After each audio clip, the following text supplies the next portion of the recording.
Imagine an emperor holding a lyre in one hand and Rome in the other. The man who burned Rome. Or perhaps a misunderstood leader? History has portrayed him as a monster obsessed with art, accused of burning Rome and savagely massacring Christians. But what if are the stories only one side of the truth? What if Nero was a leader who lived for art, won the love of his people, but was misunderstood, unable to fit into his own era? Today, we dive into the heart of this great debate, questioning whether Nero was truly mad or a victim. Was he really a mad tyrant, or was he the victim of the slander written by his enemies?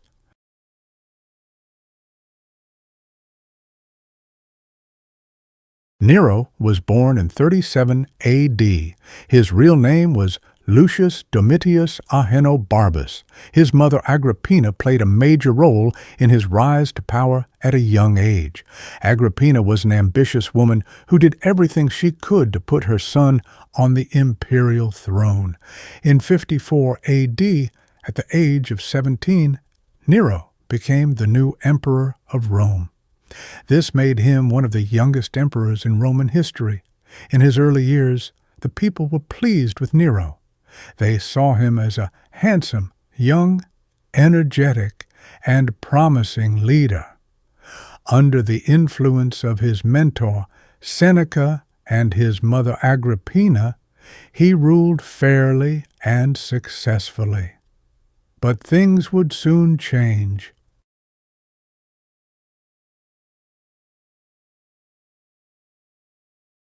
Nero was not a typical Roman emperor. He wanted to be an artist. His true passion was not power, but art and music. Nero, who admired Greek culture, wrote poetry, acted in plays, and played the lyre at public concerts. He was not shy about appearing on stage in front of the public and saw himself as an artist emperor. This was a huge scandal for the traditional Roman aristocracy because the Roman elite expected the emperor to be a general on the battlefield and a statesman in the Senate. They looked down on him and mocked him. Nero, however, preferred to sing and write poetry. He was an artist in the eyes of the people and had a large fan base. He had massive theaters and palaces built. Some claimed he even set the city on fire for these projects. Was this true? On the other hand, his mother Agrippina believed that this artistic obsession was damaging his reign, but Nero had no intention of sharing power. His conflict with his mother led him to order her assassination. This murder would be the first major stain on Nero's reputation in history. However, his real test had yet to begin.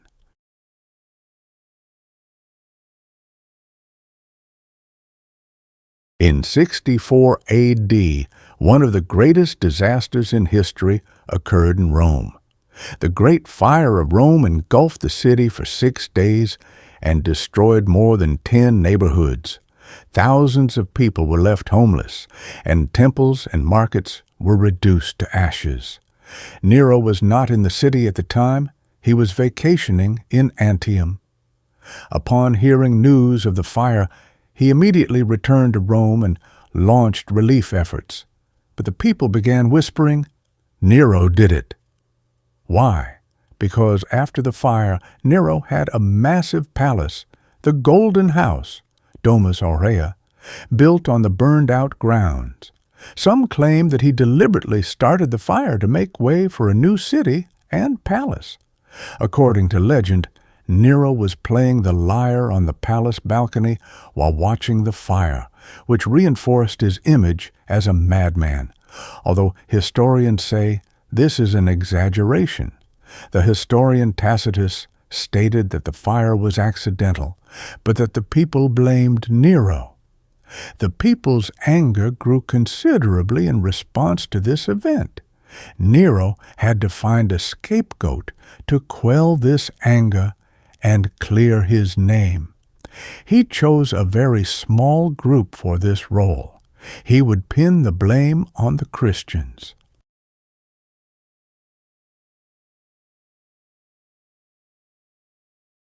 Nero blamed the Christians for the fire and launched a horrific persecution against them.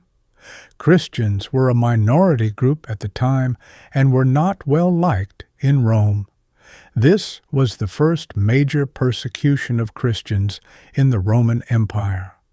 The historian Tacitus recounts these executions in detail. Christians were wrapped in animal skins and torn apart by dogs for the amusement of the public, crucified or burned and used as torches to light gardens. The apostles Peter and Paul, mentioned in the Bible, were killed during this period. This went down in history as the first major persecution of Christians in Rome. Furthermore, this brutality caused Nero to go down in history as a cruel and tyrannical leader. His persecution of Christians irreparably damaged his reputation and led Christian historians in later centuries to refer to him as the Antichrist.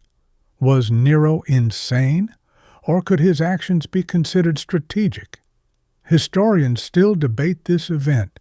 Some believe Nero was not so much insane as he was a weak leader.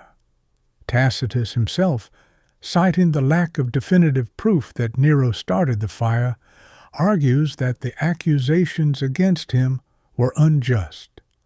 On the other hand, writers like Suetonius argue that Nero's bizarre behavior, such as the story of him having his wife killed, proves he was unstable. So, what is the truth? Perhaps Nero was both a victim and a perpetrator.